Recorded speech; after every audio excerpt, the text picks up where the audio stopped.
There was a time when gross inequalities, overarching greed, and grasping robber barons would provoke protests, strikes, and demonstrations.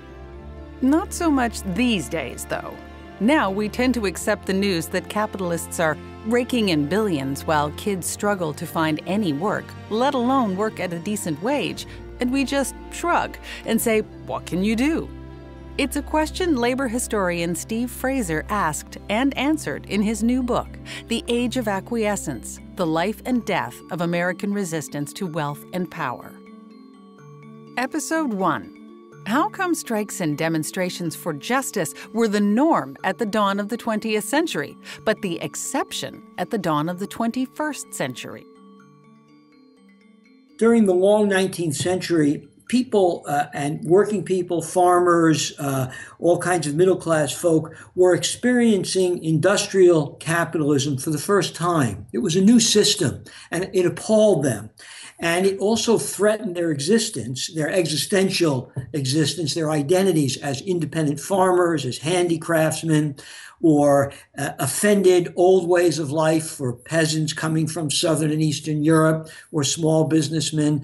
So they were both threatened in the ways of life that they had been accustomed to or their parents had been accustomed to, and also could imagine an alternative. They didn't accept capitalism the way it was presenting itself to them as an inevitability, as a fate, but rather they knew there were other ways of living and organizing society. And I think those two reasons gave them the imaginative capacity and the emotional resources to fight back in all the various ways, at least in the United States, that they did fight back, forming labor parties and populist parties and unions and engaging in rolling series of mass strikes and so on.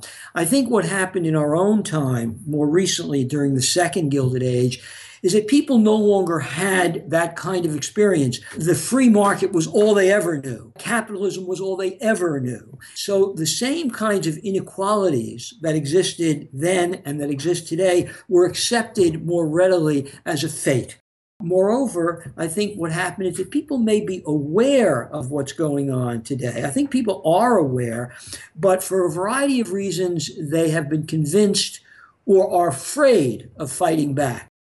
All kinds of people were used to the notion of class conflict, class struggle, wage slavery, plutocracy, moneyed aristocrats. All of that was part of the lingua franca of 19th and mid-20th century America. But our language has been purged. We're almost afraid to use those kinds of metaphors and images and categories to describe what's going on, unless you happen to be Warren Buffett, who's willing to say there is a class struggle going on in the United States and that his class is winning it. But that otherwise, if you dare say things like that today, you're thought of as, oh, I don't know what, a dangerous radical, maybe a terrorist or a crazy person.